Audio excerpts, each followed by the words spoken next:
You're watching Live Impact News on WCNC Plus. I'm Nick Sturtevant. There is a live look at in Washington, D.C. The U.S. Senate session is underway. This comes hours after, as I mentioned earlier, New Jersey Senator Cory Booker gave a record-setting speech, 25 plus hours. I think the exact time was 25 hours, 4 minutes long there on the Senate floor. Ended yesterday evening.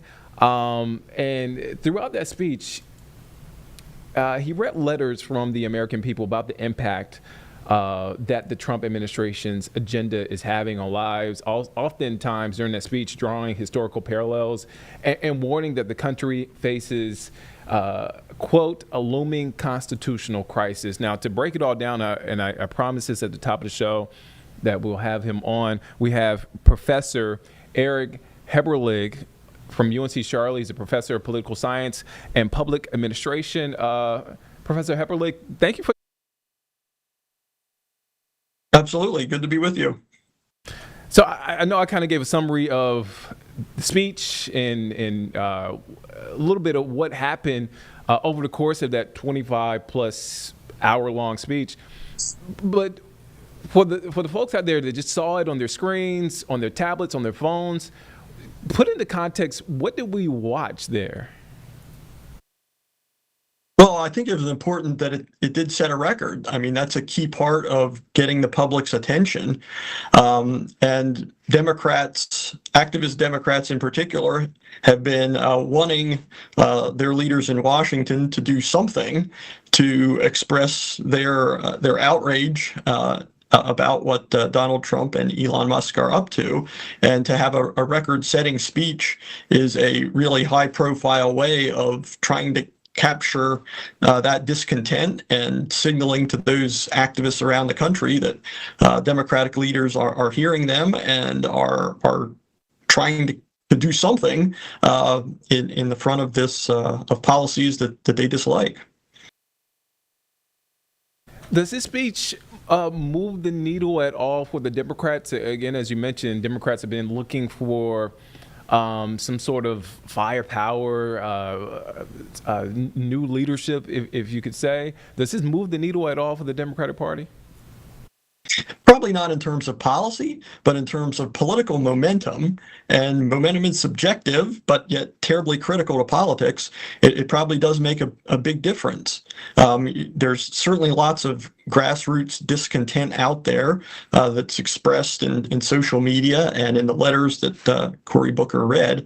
And we've seen it in some of these election results. But finding ways of galvanizing that and showing that energy in Washington can reinforce and propel that grassroots energy.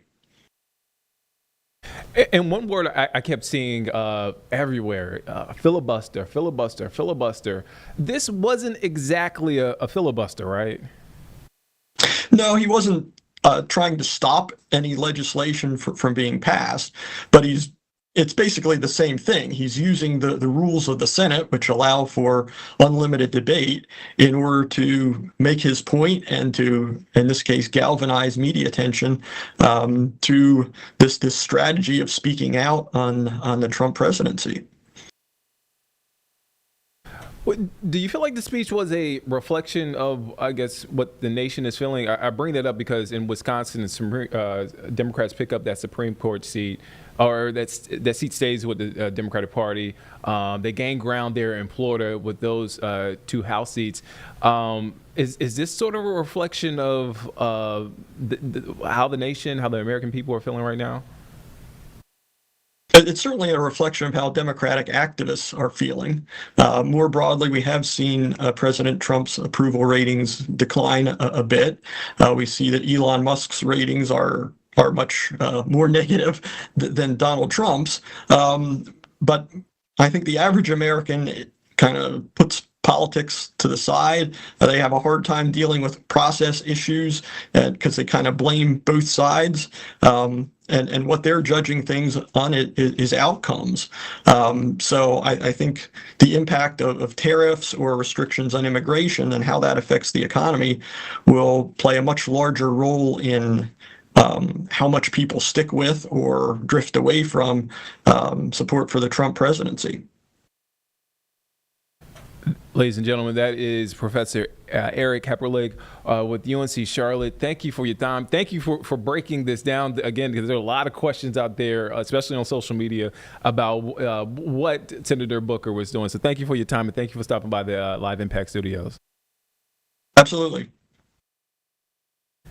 And again, there is that was a live interview with Professor Eric Heberglig with UNC Charlotte, professor of political science and public administration, breaking down and putting into context the speech, this hours-long speech, 25 hours, 4 minutes long speech by Senator Cory Booker.